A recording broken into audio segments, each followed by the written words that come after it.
तो फाइनली अब 17 मई को हमें मिशन इम्पॉसिबल फ्रेंचाइज की लास्ट मूवी यानी mission impossible the final reckoning देखने को मिलने वाला है। तो मैंने सोचा क्यों ना एक बार रिवीजन हो जाए। तो मैंने मिशन इम्पॉसिबल 1 से लेकर के मिशन इम्पॉसिबल 7 यानी डेड रेकनिंग तक पूरा देख डाला। फिर मुझे रियलाइज हुआ कि बहुत से ऐसे सवाल हैं जिसका आंसर इस फ्रेंचाइज की मूवीज ने अभी तक नहीं दिया है, और mission impossible the final reckoning इस फ्रेंचाइज की लास्ट मूवी होने वाली है। तो क्या हमें इन सब सवालों का जवाब इस मूवी में दिया जाएगा या फिर ऐसे ही छोड़ देंगे? तो आज की इस वीडियो में मैं बात करूंगा 5 ऐसे क्वेश्चंस की जिसका जवाब हमें इस मूवी में तो मिलना ही चाहिए। तो शुरू करते हैं बिना किसी देरी के। तो मेरा सबसे पहला सवाल है कि विलियम ब्रांड के कैरेक्टर के साथ क्या हुआ। विलियम ब्रांड के कैरेक्टर को mission impossible ghost protocol movie में फर्स्ट टाइम इंट्रोड्यूस किया गया था। इसके पीछे का रीजन बड़ा इंटरेस्टिंग है। हुआ कुछ ऐसा था कि इस मूवी से पहले टॉम क्रूज की एक movie night and day release हुई थी जो कि अच्छा परफॉर्म नहीं कर पाई और बॉक्स ऑफिस पर बहुत ही बुरी तरह से पिट गई। तो मूवी के मेकर्स को लगा कि टॉम क्रूज की स्टार पावर कम हो गई है, जिसकी वजह से मिशन इम्पॉसिबल के मेकर्स ने जेरेमी रेनर को इथन हंट के कैरेक्टर के लिए एक यंगर रिप्लेसमेंट के रूप में कास्ट करने का डिसाइड किया। और बहुत से लोगों का प्लान था कि आगे चलकर जेरेमी रेनर के कैरेक्टर विलियम को इस फ्रेंचाइज का अगला लीड कैरेक्टर बना देंगे। लेकिन कैरेक्टर इंपॉर्टेंट होने के बावजूद भी इस सीरीज के लिए बिल्कुल एसेंशियल नहीं था। जब जेरेमी रेनर ने वापस न आने का डिसीजन लिया तो उनके कैरेक्टर विलियम को स्टोरी से हटा दिया गया। लेकिन उसके बाद घोस्ट प्रोटोकॉल ने मिशन इम्पॉसिबल फ्रेंचाइज को एक नई जान दे दी और टॉम क्रूज फिर से अपनी पीक स्टार पावर पर वापस आ गए। इस वजह से विलियम का रोल एक सपोर्टिंग कैरेक्टर बन के रह गया।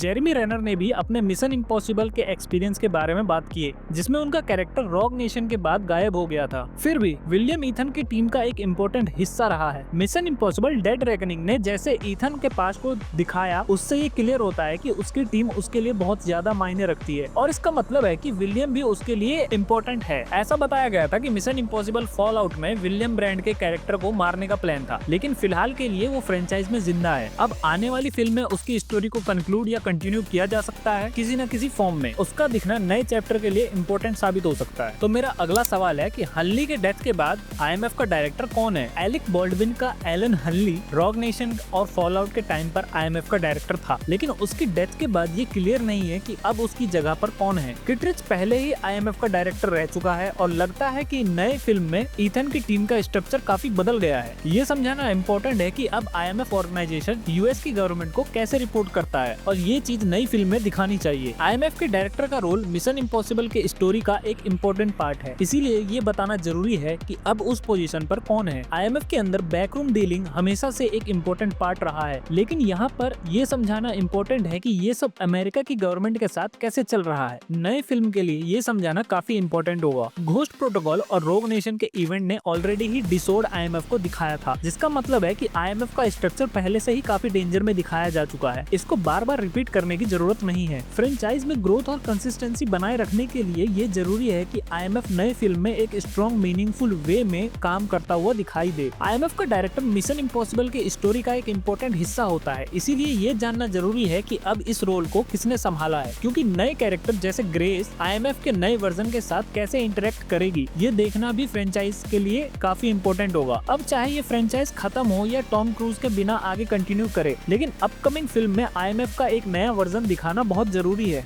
अब मेरा तीसरा सवाल ये है कि मैरी कौन है और गैब्रियल ने उसे क्यों मारा। तो हमने डेड रेकनिंग मूवी में गैब्रियल के कैरेक्टर को तो काफी डिटेल में एक्सप्लोर किया है, लेकिन मैरी के कैरेक्टर पर उतना फोकस नहीं दिया गया। हालांकि कुछ फ्लैशबैक सीन्स में दिखाया गया है कि गैब्रियल ने मैरी को मार दिया है और ये काम उसने ईथन की जिंदगी बर्बाद करने के लिए किया था। फ्लैशबैक सीन में इस इंसिडेंट के बारे में ज्यादा डिटेल में नहीं बताया गया, लेकिन लगता है कि मैरी की मौत का इल्जाम ईथन पर लगाया गया है और अपने फ्रीडम के लिए उसने IMF ज्वाइन किया है। मैरी की डेथ के बाद ईथन ने अपने आप को पूरी तरह से IMF को डेडिकेट कर दिया था, जैसा कि डेड रेकनिंग में दिखाया गया है। IMF अक्सर ऐसे एजेंट्स को रिक्रूट करता है जो किसी न किसी क्राइम के कारण वांटेड होते हैं और जिनके पास खोने के लिए कुछ नहीं होता। ये एक कॉम्प्लेक्स आइडिया था जो डेड रेकनिंग में इंट्रोड्यूस किया गया था, लेकिन अब लगता है कि ये ईथन हंट के पास्ट का एक इम्पोर्टेंट पार्ट है। इस हिसाब से गैब्रियल कुछ हद तक ईथन के इस लाइफ के लिए जिम्मेदार है, क्योंकि एक एजेंट की लाइफ को ईथन ने अपनी मर्जी से नहीं चुना है, बल्कि वो उस पर ढकेला गया है। अब मूवी के मेकर्स को ये समझाना होगा कि मैरी कौन थी और गैब्रियल ने उसे क्यों मारा था, और अगले सीक्वल का ये एक इम्पोर्टेंट पार्ट होना चाहिए। तो मेरा चौथा सवाल ये है कि ईथन और एंटिटी, जिसको हिंदी डब में वजूद का नाम दिया गया है, इन दोनों के बीच रिलेशन क्या है। मैरी के स्टोरी के बाद ये और भी जरूरी हो जाता है कि ईथन का वजूद के साथ क्या कनेक्शन है, जो एक AI है और जिसका रिप्रेजेंटेटिव गैब्रियल है, जो हमें अगले सीक्वल में और भी डिटेल में एक्सप्लोर करते हुए दिखाया जाएगा। डेड रेकनिंग में लूथर ने ईथन से कहा था कि वजूद उससे डरती है और ये डर कहाँ से आता है, ये समझाना नेक्स्ट फिल्म का एक इम्पोर्टेंट एंगल हो सकता है, क्योंकि वजूद सिर्फ एक एआई है, लेकिन उसके बिलीफ्स और फियर्स कहीं न कहीं ह्यूमन सोर्स से ही आए हुए लगते हैं। ये डर अलग अलग रीजन की वजह से भी हो सकता है। वजूद ऑलरेडी यूएस गवर्नमेंट के सिस्टम में डीपली रूटेड है, जैसा कि डेड रेकनिंग में director of national intelligence Dan Leger ने बताया था कि वो इसमें इन्वॉल्व था। ईथन हंट आईएमएफ का एक टॉप एजेंट है, तो उसके काफी सारे फाइल्स, मिशन रिकॉर्ड्स वजूद के पास होने चाहिए, जिनसे वो एनालाइज करके उसके थ्रेट मान सकता है। लेकिन ये फियर सिर्फ डाटा या रिकॉर्ड्स की वजह से नहीं लगता, इसमें कुछ ज्यादा ही पर्सनल और ह्यूमन एलिमेंट दिखाया जा रहा है। शायद वजूद को पता है कि ईथन वो एक इंसान है जो इम्पॉसिबल डिसीजन ले सकता है, रूल्स तोड़ सकता है और सिस्टम के अगेंस्ट जाकर भी सच के लिए लड़ता है। ईथन हंट का ओरिजिन और उसका पास्ट हमेशा फ्रेंचाइज में धीरे धीरे रिवील हुआ है और डेड रेकनिंग में उसका गैब्रियल के साथ कनेक्शन एक इम्पोर्टेंट पार्ट बनकर सामने आया। लेकिन अभी भी उन दोनों के बीच की हिस्ट्री के बारे में काफी कुछ दिखाया जाना बाकी है। ऐसा लगता है कि गैब्रियल अब ईथन से डरने लगा है और हो सकता है कि उसका ये परसेप्शन वजूद के ऊपर भी असर डाल रहा हो। शायद वजूद ने गैब्रियल के एक्सपीरियंस के थ्रू ही ईथन को एक थ्रेट मान चुका है। ये सब चीजें, ईथन और गैब्रियल का पास्ट, उनकी दुश्मनी का असली रीजन और वजूद का ईथन से डरना, इन सब का जवाब हमें द फाइनल रेकनिंग मूवी में मिल सकता है। यही एलिमेंट्स स्टोरी को इमोशनली स्ट्रॉन्ग और सेटिस्फाइंग बनाएंगे। मेरा आखिरी और बहुत ही इम्पोर्टेंट सवाल, रैबिट्स फुट क्या है? मिशन इम्पॉसिबल 3 में डायरेक्टर जे अब्राम्स ने रैबिट फुट के कॉन्सेप्ट के साथ एक end of the world level threat setup किया था, लेकिन टिपिकल अब्राम्स स्टाइल में जैसे उन्होंने star Wars the force awaken में किया था, वैसा ही सस्पेंस यहाँ भी बनाया रखा है। लेकिन इस फिल्म में रैबिट्स फुट क्या है ये कभी क्लियरली रिवील नहीं किया गया और ओवेन डेवियन को हराने के बाद भी इस मिस्टीरियस आइटम के बारे में कोई सॉलिड एक्सप्लेनेशन नहीं दिया गया, जिसकी वजह से पूरे फिल्म पर एक मिस्ट्री का लेयर बना रहा। लेकिन अब द फाइनल रेकनिंग के ट्रेलर में जब रैबिट्स फुट का दोबारा जिक्र हुआ है तो लगता है कि अब फाइनली इस डिवाइस का सच सामने आ सकता है। इस मेंशन के बाद से कई रूमर्स सर्कुलेट हो रहे हैं। कुछ लोग कह रहे हैं कि रैबिट्स फुट ही फ्यूचर में वजूद बन गया है, जबकि कुछ थ्योरीज कहती हैं कि रैबिट्स फुट एक ऐसी पावरफुल डिवाइस है जो वजूद को डिस्ट्रॉय कर सकती है। अब चाहे सच कुछ भी हो, इतना तो क्लियर है कि रैबिट्स फुट का कनेक्शन नए फिल्म में क्रूशियल होगा और इस बार शायद उसका असली पर्पस भी ऑडियंस के सामने आएगा। अब समझाना ये है कि रैबिट्स फुट क्या है और उससे mission impossible the final reckoning में क्या मेजर इफेक्ट होगा और कैसे फिल्म के लिए एक परफेक्ट एंडिंग बना सकता है। तो अब जब टॉम क्रूज के ईथन हंट के कैरेक्टर का सफर शायद एंड हो सकता है, तब अगर रैबिट्स फुट का मिस्ट्री फाइनली सॉल्व होता हुआ दिखाया जाए तो पूरी फ्रेंचाइज, स्पेशली पहले के पार्ट्स को एक नया डेप्थ और इम्पोर्टेंस मिल सकता है। अब चाहे ये डिवाइस वजूद का ओरिजिन हो या उसके डिस्ट्रक्शन का रास्ता, इतना तो पक्का है कि द फाइनल रेकनिंग में रैबिट्स फुट का राज पूरी तरह से खुलेगा और ये मोमेंट